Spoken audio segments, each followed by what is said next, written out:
نحمده ونصلي على رسوله الكريم اما بعد فاعوذ بالله من الشیطان الرجیم۔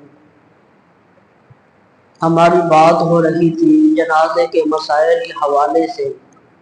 تو آج ہم بات کریں گے تدفین کے حوالے سے۔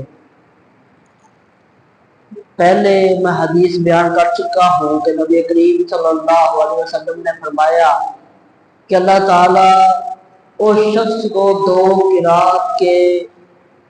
مطابق اجر و ثواب عطا کرتا ہے جو اپنے بھائی کے جنازے کے پڑھنے کے بعد تدفین تک وہاں ٹھہرتا ہے۔ اور صحابہ نے پوچھا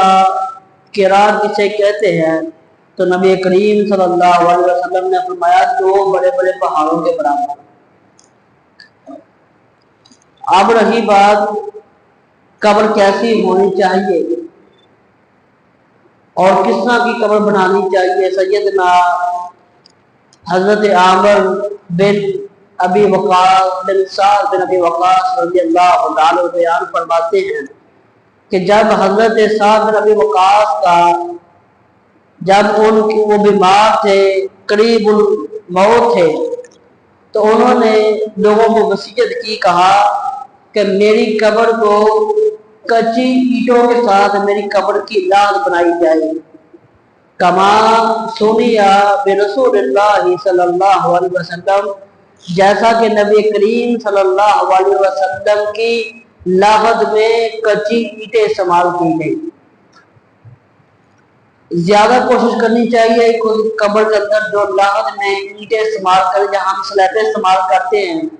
کوشش کریں کہ وہاں کچی اینٹیں استعمال کریں۔ اگر شہر ہے کہیں سے نہیں بھی ملتی اور بسا اوقات جگہ جو ہے وہ کچی ہوتی ہے، بالکل نیمی والی جگہ ہوتی ہے، تو وہاں تو مجبوری بن جاتی ہے، لیکن زیادہ کوشش کرنی چاہیے کچی اینٹیں جو ہے وہ استعمال کرنی چاہیے۔ اور دوسری بات،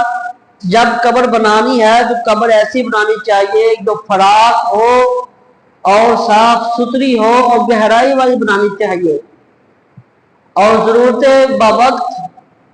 آپ ایک قبر میں 1 سے زائد مردوں کو دفن بھی کر سکتے ہیں، جیسا کہ پیچھے میں بیان کر چکا ہوں کہ نبی کریم صلی اللہ علیہ وسلم نے صحابہ کرام کو جو اس میں شہید ہوئے تھے ایک قبر میں 2 کو دفن کیا تھا۔ اور اسی طرح مردے کو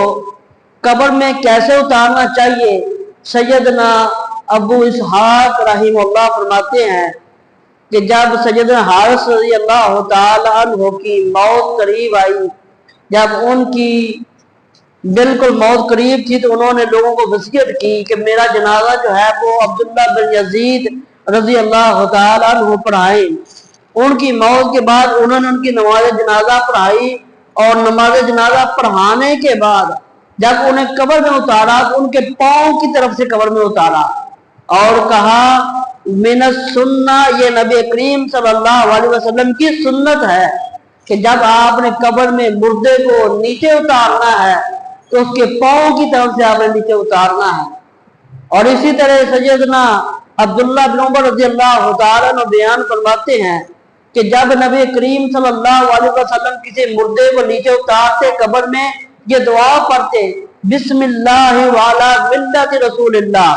اور ایک حدیث کے الفاظ ہیں وعلی سنت رسول اللہ، کہ میں اللہ تعالیٰ کے نام سے اور طریقہ رسول اللہ صلی اللہ علیہ وسلم کے مطابق میں اس مردے کو قبر میں اتار رہا ہوں۔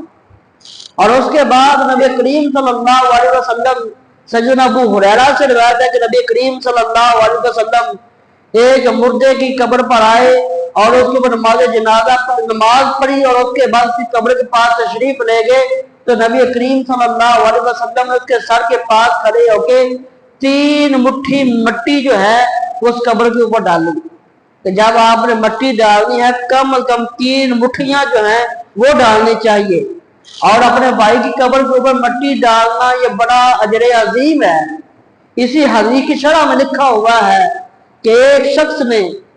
اپنے بھائی کی قبر کے اوپر مٹی ڈالی تھی اور وہ شخص فوت ہو گیا، اور چند دنوں کے بعد اپنے دوسرے دوست کو خواب میں ملتا ہے